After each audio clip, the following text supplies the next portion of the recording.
simulan ng ating talakayan ay iniingayahan ko muna ang lahat na tumayo para sa ating panalangin. Ilagay ang mga kamay sa harap ng dibdib, iupo ang mga ulo at ipikit ang mga mata. Sa ngalan ng Ama, ng Anak, ng Espiritu Santo. Amen.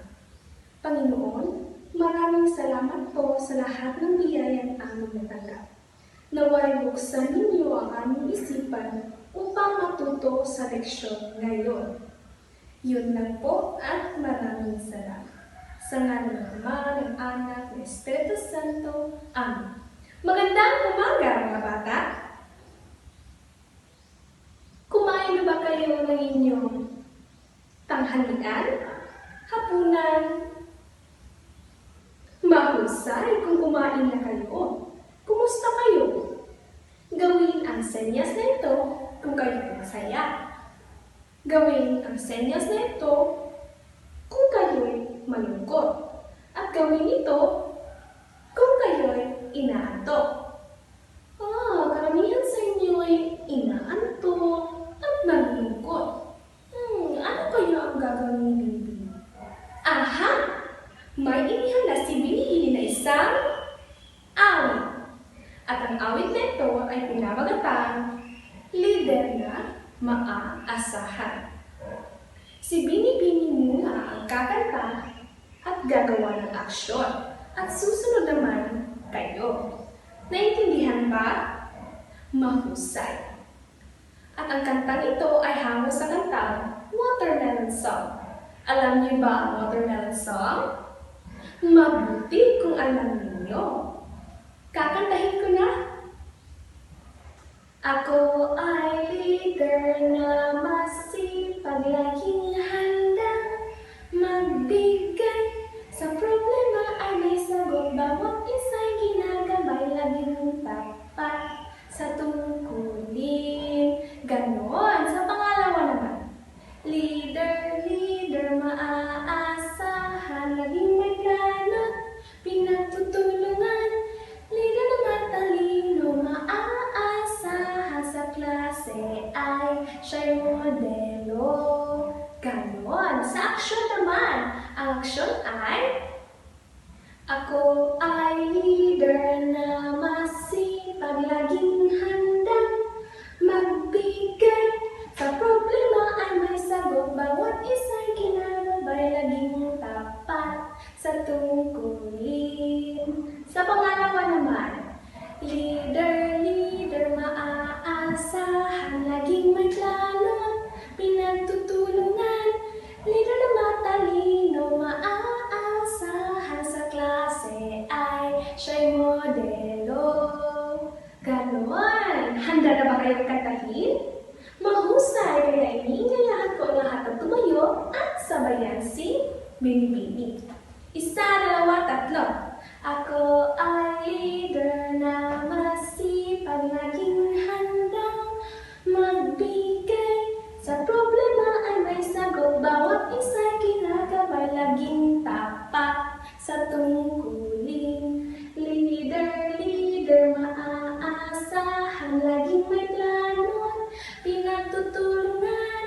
Leader na matalino, maaasahan, sa klase ay siya'y modelo.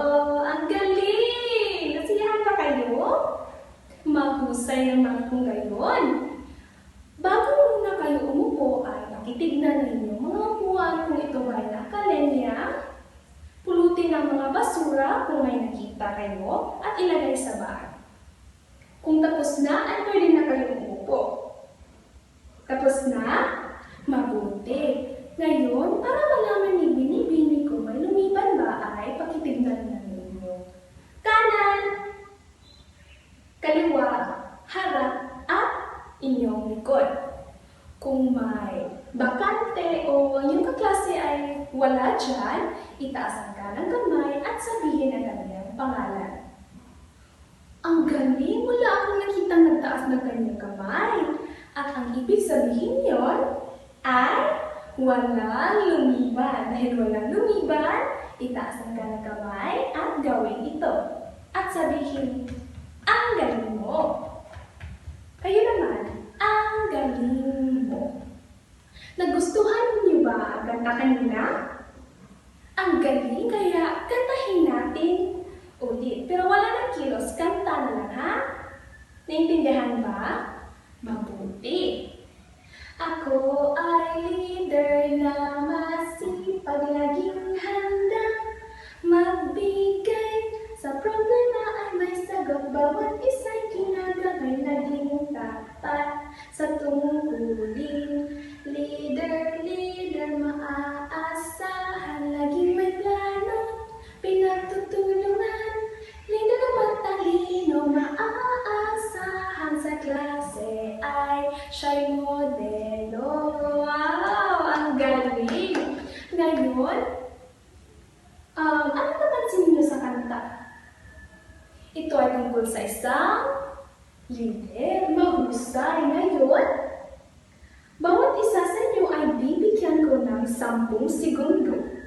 10 segundo upang igrupo ninyo ang inyong mga sarili sa 8.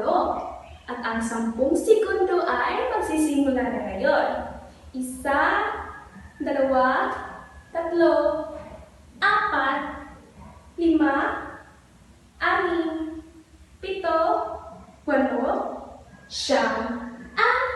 9, 10.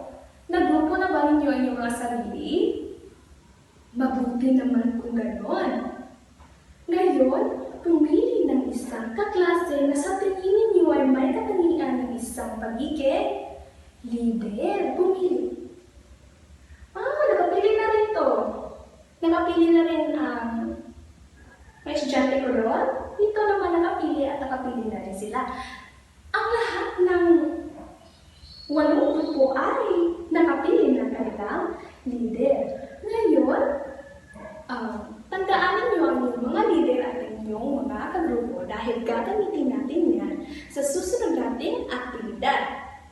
Kayo ang pangkat 1, pangkat 2, pangkat 3 naman kayo, at pangkat 4. Ang pangkat 1 ay uupo dito, pangkat 2 doon sa likod, pangkat 3 at pangkat 4. Umupo muna ng tahimik na nakagagat ang labi. Dahan-dahan. Ngayon, nakaupo na ba kayo sa inyong mga kagrupo? Mahusay kung nakaupo na kayo. Ngayon, sa susunod nating aktibidad ay pinamagatang. Hulaan mo ang kilos ko. Makinig lang mabuti. Sa larong ito, mabibigyan ang bawat pangkat ng tag-iisang kahon. At ang bawat leader ay pupunta dito sa harap at bubunot at ipapahula niya ito sa kanyang mga kagrupo. Gamit lamang ang pagsenyas.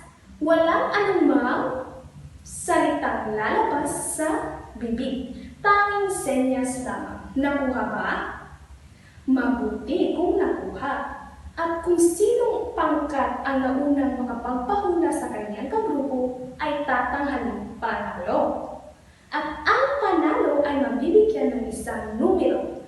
At ang numero ito ay numero 1. At ang pangalawang nanalo naman ay mabibigyan rin ng numero na 2. At ang kasunod ay 3. At ang kasunod naman ay 4. Naintindihan ba? Mahusay kung naintindihan. Ang larong ito ay paunahan, kaya gawin ninyo ang inyong lahat ng makakaya. Ngayon, handa ba kayo? Kung handa na ay gawin ang senyas na ito. Mabuti kung kayo'y handa na. Iniinyahan muna ang lahat na pumunta dito sa gitna. Nandito ang pangkat 1, dito ang pangkat 2, 3, at pangkat 4. Bawat leader pumunta sa harap. Nandito ang inyong mga kahon. Bibilangan ko kayo ng 3 at ipahula na ninyo ito. Bubunot muna kayo. 1, 2, 3. Bumunot na kayo.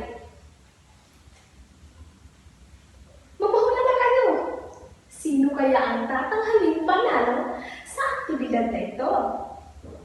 Ang bilis ng pangkat 1! kasunod, pangkat 2 at ang panghuli ang pangkat 3. Wow! Ang galing ng mga estudyante ko! Ngayon, bumalik muna sa inyong mga upuan, bawat pangkat ng tahimik at nakakagat ang labi. Tahimik at dahan-dahan. Nandiyan na ba sa inyong mga kalupo? Mahusay kung nandiyan na kayo.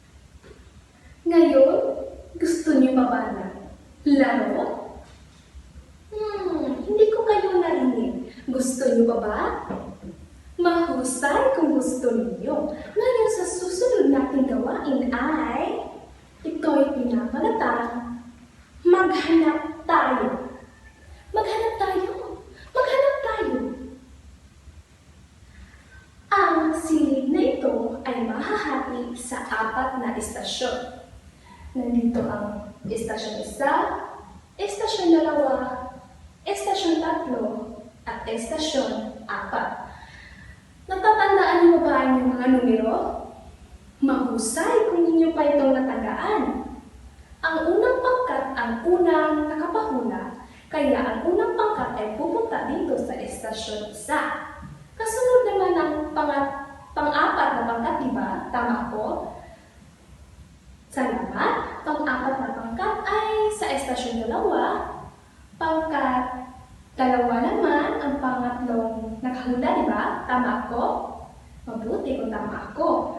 Ay dito rin sila sa ikatlong istasyon at ang panghuling pangkat ay nasa pang-4 na istasyon. Ang bawat istasyon ay kinakailangan ninyong buuin ang puzzle. At kung tapos na ninyong buuin ang puzzle ay mabubuksan ninyo ang envelope na may nakapaloob na mga impormasyon patungkol sa larawan o puzzle na inyong nabuo. At bibigyan ko lamang kayo ng 2 minuto para buuin ang puzzle. Maliwanag ba? Maliwanag. Kung nabuo na ninyo at nabuksan na ninyo ang envelope, maaari ninyo isulat ito sa inyong kwaderno o kahit anong papel dahil gagamitin ninyo yan sa susunod ninyong gawain. Huwag kalimutan yan. Huwag kalimutan yung class. Naintindihan ba? Mabuti kung naintindihan.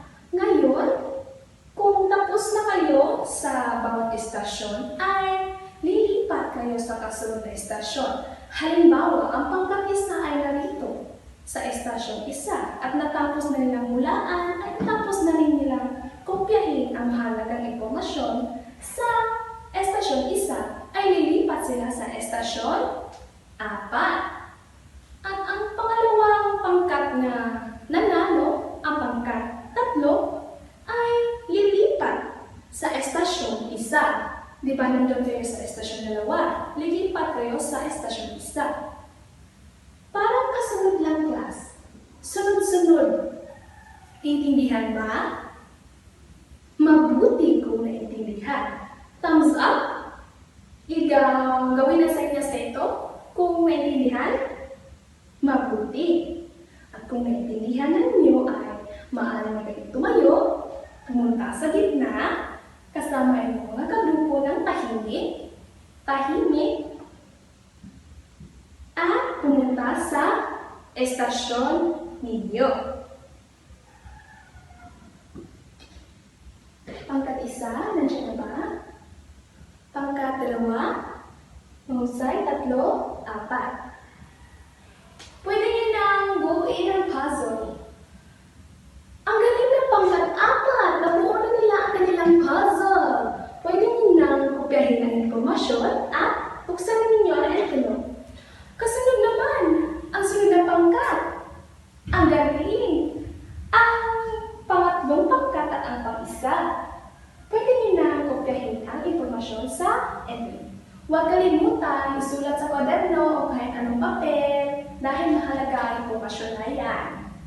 Naintindihan ba? Mabuti. Ngayon, tapos na ang 2 minuto, lumipat na sa kasunod na istasyon. Kopyahin ninyo dahil nabuo na ng pangkat ang puzzle na yan, impormasyon. Tingnan ang larawan, tingnan ninyo ang mga larawan, basahin ninyo ang mga impormasyon. Tapos na 2 minuto, lumipat na ulit sa susunod na estasyon. Kopyahin, huwag kalimutan kopyahin. Mabuti, lumipat na sa susunod na estasyon. Huwag kalimutan kopyahin. Tapos na ang 2 minuto at pakibalik na yung mga upuan at bumalik sa inyong mga kagrupo na tahimik at nakakagat at labi. Ngayon, dahil nagkalat na ninyo ang mga impormasyon sa iba't ibang estasyon, ang gagawin ninyo ay magpalitan ng ideya. Ang una ninyong gagawin ay tumayo, buhatin ang upuan, at bumuo ng maliit na bilog. 1, 2, 3. Nakabuo na ba ng maliit na bilog? Mahusay kung kayo nakabuo na. Ang inyong gagawin ay magpalitan ng ideya. Bibigyan ko lamang kayo ng 5 minuto upang gawin ang gawain ito. Ang 5 minuto ay nagsisimula na ngayon. Tapos na ang 5 minuto? Tapos na ba ang lahat na magpalit na kayo ng ideya? Mahusay kung kayo tapos na. Ngayon, inaanyayahan ko ang lahat na ang mata ay nasa pisara. Batay sa mga larawan na inyong binuo kanina at batay sa mga aktibidad na inyong ginawa, ano kaya ang inyong napapansin? Yes, di ba? Mahusay, ito ay mga uri ng hanap buhay na naaayon sa kapaligiran. At unahin natin ang unang larawan. Ano kaya ito? Tama ka mon, ito ay dagat, isang karagatan. Ano kaya ang mga hanap buhay sa mga taong naninirahan malapit sa dalampasigan? Yes, Ricky? Tama, pangingisda. Sino sa inyo dito ang nakatira malapit sa dalampasigan? Nakikita ko ng taas na kamay si Althea, si Mon, si Christine. Maraming salamat. Ngayon, sa susunod nating larawan, ano kaya ito? Ano kaya ito? Yes, Rhea? Tama, ito ay kapatagan. Ano kaya ang mga hanap buhay na maaaring mong gawin ng tao dito sa kapatagan? Yes, divine? Tama, ang pagtatanim, ang pagsasaka, mahusay. Ano pa? Tama ka dyan, Ricky. Ito ay ang pangangalaga ng hayop. Ngayon, sino sa inyo ang nakatira sa kapatagan? Nakita ko si Twiki, si Christina. Salamat. Ngayon, susunod tayo sa ikatlong larawan. Ano kaya ito? Tama, ito ay kabundukan. Ano kaya ang mga hanap buhay ng mga taong naninirahan sa kabundukan? Yes, Mon? Tama, ang pagmimina. Ngayon, sino sa inyo ang naninirahan sa kabundukan? Si Binibini ay naninirahan din sa kabundukan. Sino pa sa inyo ang naninirahan sa kabundukan? Nakita ko ng taas ng kamay si Divine, si Chenham. Maraming salamat. Ngayon, ano pa ang mga kabuhayan na pwede natin gawin sa kabundukan?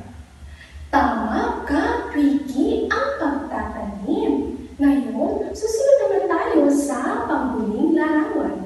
Ano kaya ito?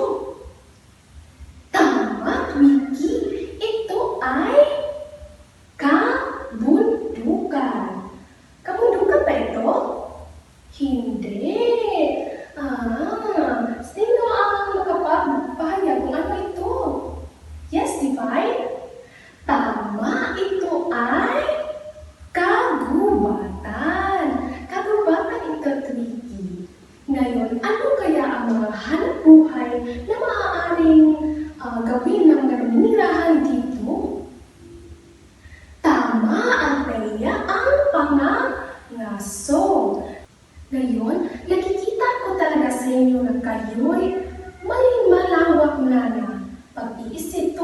sa mga uri ng mga hanap buhay na naaayon sa kapaligiran. Ngayon, may isa akong tanong.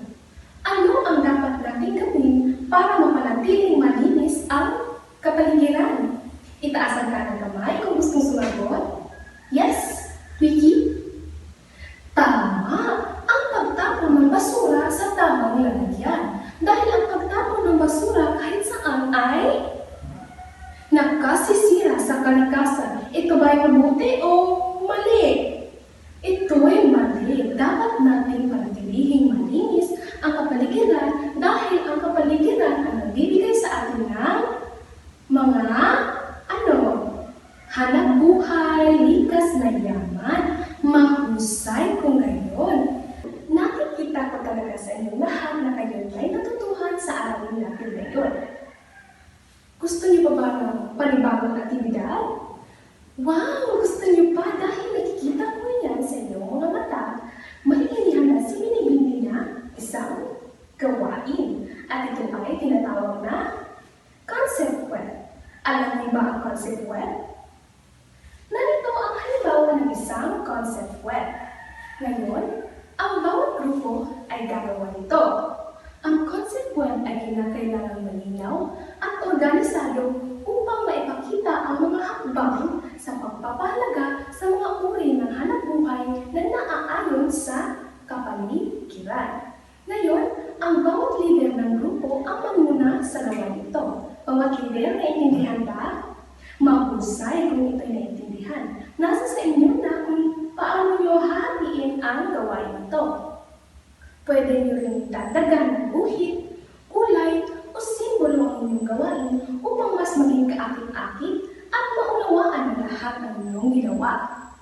Ngayon, tiyaking kompleto ang impormasyon at tama ang detalye na inyong ilalagay sa inyong concept web. Ito ba'y naiintindihan ng lahat? Gawin ng senyas nito kung ito'y naiintindihan. Mahusay kung ito'y naiintindihan. Para sa pagbibigay ko ng puntos, narito ang pamantayan. Para sa nilalaman, 50 puntos.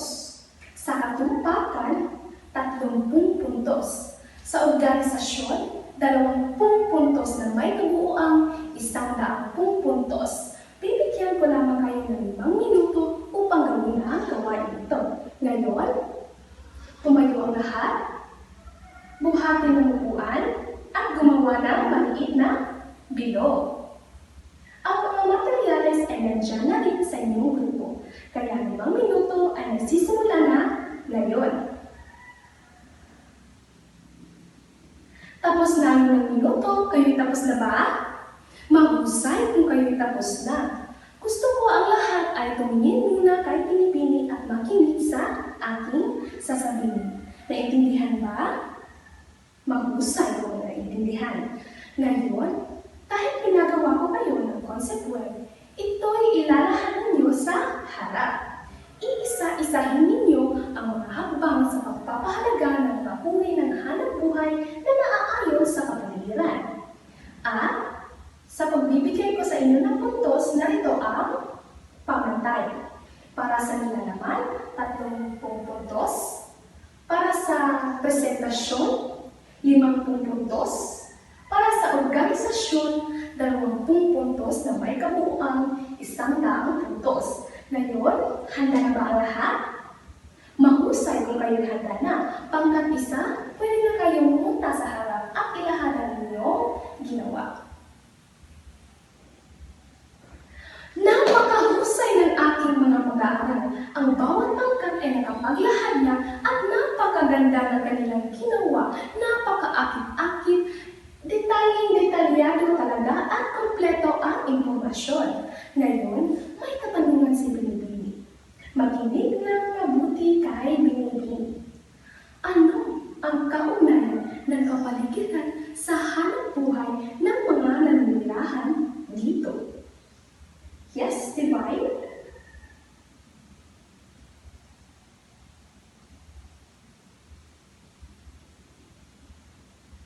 Mahusay! Ang kapaligiran ay may malaking kaugnayan sa hanap buhay ng mga tao dahil ang likas na yaman nito ang nagbibigay ng kabuhayan tulad ng pangingisda, pagsasaka, at iba pa. Napakahusay, di ba? Ngayon, para sa pangalawang tanong, bakit dapat iangkop ng isang tao ang kanilang hanapbuhay sa lugar na nais nilang manirahan? Yes, Vicky? Mahusay, dapat iangkop ng tao ang kanilang hanapbuhay sa kanila kung saan sila maninirahan dahil kung ikaw ay nakatira sa kapatagan, maaari ka bang mag-isda dyan? Di ba hindi? Kung nakatira ka sa Dalampasigan, maaari ka bang magtanim ng palay? Hindi. Dahil ang lugar ay nagsisilbing batayan natin o ang kapaligiran ay nagsisilbing batayan natin kung anong hanap buhay ang ating gagawin. Kaya, importanteng tingnan ang kapaligiran at iangkop ang hanap buhay dito. Naintindihan ba? Mahusay.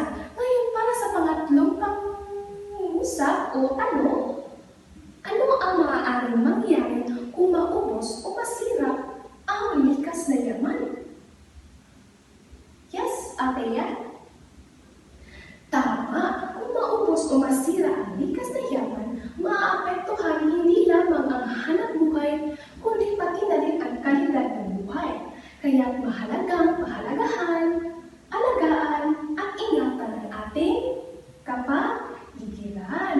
Napakahusay ng bawat isa sa inyo. Tsak na natutuhan niyo talaga ang paksa natin ngayon. Para sa inyong gawain, sa panuto, isulat sa sagutang papel ang uri ng hanap buhay na ipinapahiwatig sa bawat pangusa. Sa gawain na 2, isulat ang T kung ang pangungusap ay tama at isulat naman ang M kung ang pangungusap ay mali. Naintindihan ba? Gawin ng senyas nito kung ito'y naintindihan. Mahusay kung naintindihan ninyong lahat. Ngayon, bibigyan ko lamang kayo ng 5 minuto upang sagutin ang gawain 1 at gawain 2. Ang 5 minuto ay nagsisimula na ngayon. Ang 5 minuto ay tapos na. Tapos na ba ang lahat? Kung kayo'y tapos na, gawin ng senyas na ito. Mahusay, ang lahat ay tapos na. Ngayon, mga estudyante na nasa harap, pakikolekta ng mga papel ng mga kaklase at ibigay sa akin. Naintindihan ba? Salamat at naintindihan ng lahat. Ngayon, wala na bang mga katanungan? Wala na? Wala na mga katanungan? Kung wala na, may takdang aralin ako sa inyo. Para sa inyong takdang aralin, magbasa ng artikulo, libro, o iba pang materyales na may kaugnayan sa paksa natin ngayon. Naintindihan ba ang takdang aralin? Mahusay kung ito'y naintindihan. Talagang wala na kayong katanungan? Wala na? At dahil wala na kayong mga katanungan, dito na natatapos ang ating aralin at magkikita pa tayo sa susunod nating araw.